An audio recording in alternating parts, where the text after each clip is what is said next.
এখন আমি বিপত্তারিণী পুজো দিতে যাচ্ছি। তো আপনাদের দেখাবো, মন্দিরটা দেখাবো। আর এখানে পুজো দেওয়ার দুরকম সিস্টেম আছে। একটা হচ্ছে আমি নিজেই সব কিছু কিনে নিয়ে গিয়ে দিতে পারি পার্সোনালি, আর একটা হচ্ছে এখানে কুপন বিক্রি হচ্ছে। সেই কুপনে ওরা সব কিছু দিয়ে দেবে, ফুল বেলপাতা থেকে আরম্ভ করে প্রসাদের যাবতীয় সব কিছু তারা দিয়ে দেবে। তো আমি কুপনই কেটেছি, সেইটা নিয়ে পুজো দিতে যাচ্ছি।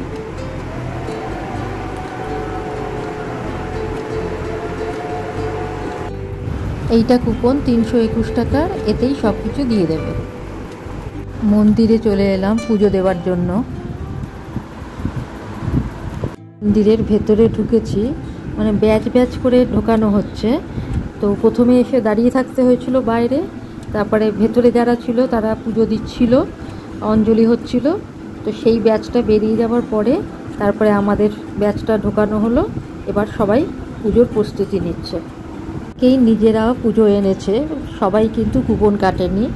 তো অঞ্জলি দেওয়া হয়ে গেল আমাদের। এবার আমাদের বেরিয়ে যেতে হবে, বাইরে এরা অপেক্ষা করছে, আমরা বেরোলে এরা ঢুকবে। এটা বেরোনোর গেট। এই গেট দিয়ে বেরিয়ে বাঁ দিকে চলে যেতে হচ্ছে। বাঁ দিকে একটু এগিয়ে গিয়ে, সামনের দিকে এগিয়ে গিয়ে তারপরে এই বাঁশের মধ্যে ঢুকতে হচ্ছে। এখানে কুপন দেখালে, এই দেখুন কুপন দেখালে পরে তারপরে ভোগগুলো দিচ্ছে। ওই দিকে আর একটা কাউন্টার, সেখানে ডালার মধ্যে সমস্ত প্রসাদ রয়েছে, সেইগুলো এইদিকে টেবিলে দেয়া হচ্ছে। তারপরে কুপন দেখালে এই যে হচ্ছে লাইন, বিশাল লাইন। এটা এইসব কুপন দেখিয়ে ওই প্রসাদগুলো নিয়ে নেবে, কিচ্ছু আনতে হবে না, খালি কুপনটা আনলেই হবে। অঞ্জলি দিয়ে বেরিয়ে আসার পর এখানে চরণামৃত দেওয়া হচ্ছে, ঠাকুরের টিপ পরিয়ে দেওয়া হচ্ছে সিঁদুরের, আর ফুল দেওয়া হচ্ছে। এই গাছে মানতের জন্য অনেকে সুতো বেঁধে যায়, এইভাবে মানত পূর্ণ হলে সুতো ছিঁড়ে দিয়ে যায়। যেহেতু এটা বট গাছ, অনেকে মোম জ্বালিয়েছে, ধূপও ধরিয়েছে এখানে। আর এখানে যে প্যান্ডেল, এটা কিন্তু সারা বছর থাকে না, পুজো উপলক্ষেই করা হয়েছে। চারিদিকটা আমি একবার ঘুরে দেখাচ্ছি।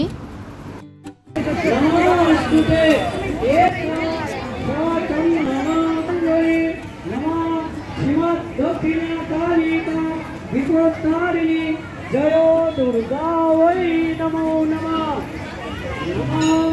বিপত্তারিণী দুর্গে তোর সর্বা শুভ নিবারিণী আয়ুরক্ষ দেহি মে মহেশ্বরী।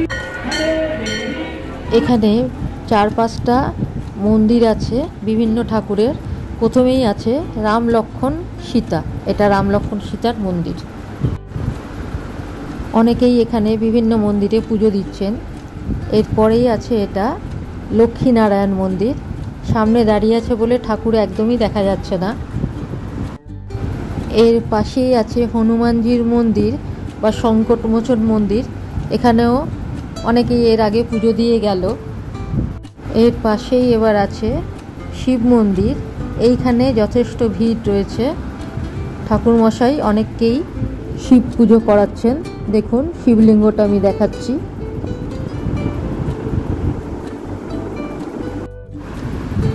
শিব মন্দিরের সামনেই রয়েছে নন্দী মহারাজ, দেখাচ্ছি তাকে। এই যে নন্দী মহারাজ, সাইডটাও একটু দেখিয়ে দিচ্ছি। এইদিকে এগুলো জলের বোতল, ভোগের জন্যই দেয়া হচ্ছে।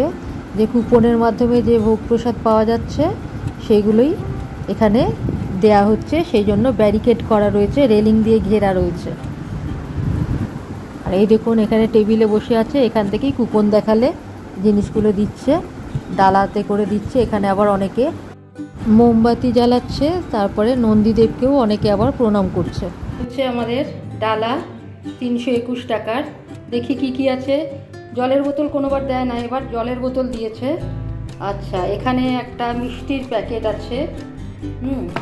এখানে তো লুচি, এগুলো লুচি আটা ময়দা মিশিয়ে লুচিগুলো করে আর কি। এটা হচ্ছে সুজি,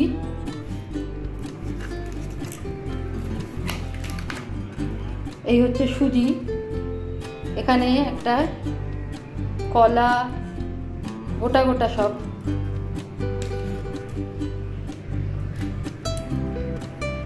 কলা, এটা মুসুম্বি। হ্যাঁ, আচ্ছা, তারপরে হচ্ছে এই দেখুন এটা নাশপাতি, গোটা নাশপাতি। আচ্ছা, ছোট একটা নারকেল। এটা হচ্ছে শসা, বড় একটা শসা।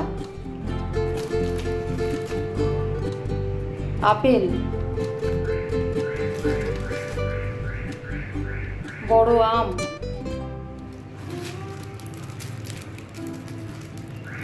পেয়ারা,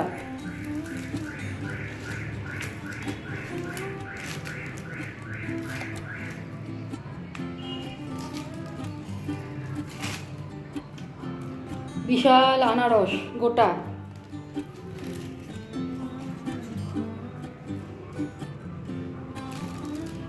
এই হচ্ছে তাগা বাঁধার জন্য, এর মধ্যে লবঙ্গ আর এলাচ দেওয়া রয়েছে, আর সুপারিও রয়েছে।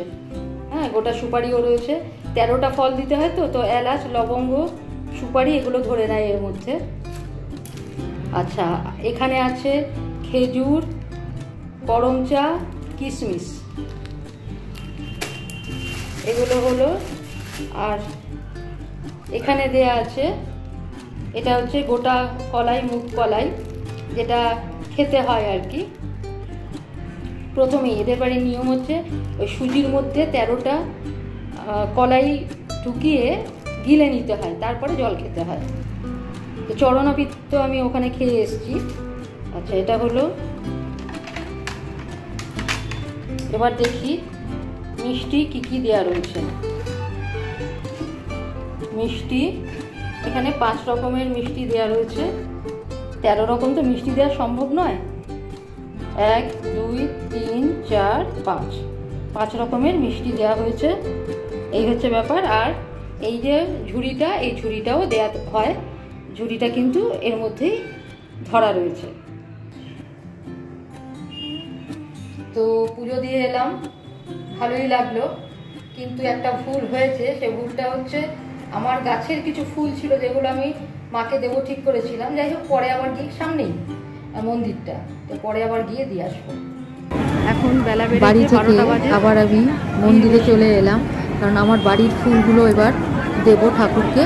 বেলা 12টা বাজে, ভিড়টাও কিন্তু খুব বেড়ে গেছে এখন। অঞ্জলি দিয়ে যেখান দিয়ে বেরোনো হচ্ছে, যে দরজা দিয়ে, সেখানে আমি একজনকে বললাম যে এই ফুলগুলো দিয়ে দিন ঠাকুরের কাছে। সেগুলো নিল না, বললো সামনে দিয়ে ঘুরে আসুন। তাই আবার আমি অঞ্জলির ব্যাচের সাথেই আবার ভেতরে ঢুকলাম, ঢুকে তারপরে আবার অঞ্জলি দিলাম, নিজের হাতেই দিলাম।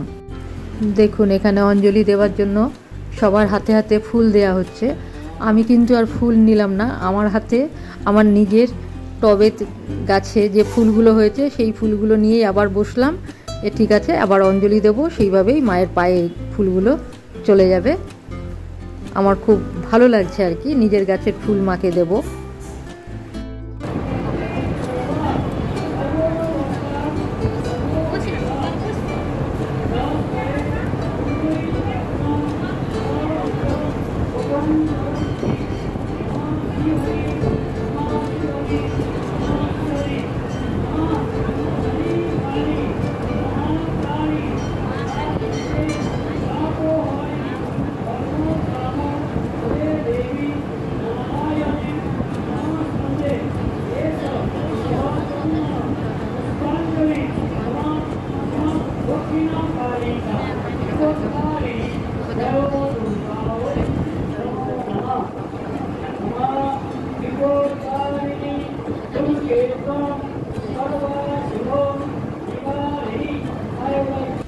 এই ব্যাচের অঞ্জলিও হয়ে গেল, সামনে থেকে মাকে দেখাচ্ছি। এখানে কিন্তু আরও অনেক ঠাকুর আছে, ওদিকে আছে শনি দেবতা রয়েছে, শনিদেবের পুজোও শনিবার করে এখানে হয়। তো আর যারা পুজো দিতে এসেছিলেন তাদের নানা রকম ডিমান্ড আর কি চাহিদা সব পূরণ করছেন পুরোহিত মশাই ও তার অ্যাসিস্ট্যান্ট। এই বছরের মতো বিপত্তারিণী পুজো দেওয়া শেষ হলো, ঠাকুরটাকে আরেকবার দেখিয়ে নিলাম আপনাদের। সকলে ভালো থাকবেন। বিপত্তারিণী পুজো তো দুর্গা পুজোরই সূচনা, তো প্রতি বছর এটা অঞ্জলিটা দিই যদি দুর্গা পুজোর তৃপ্তি এতে পাওয়া যায়।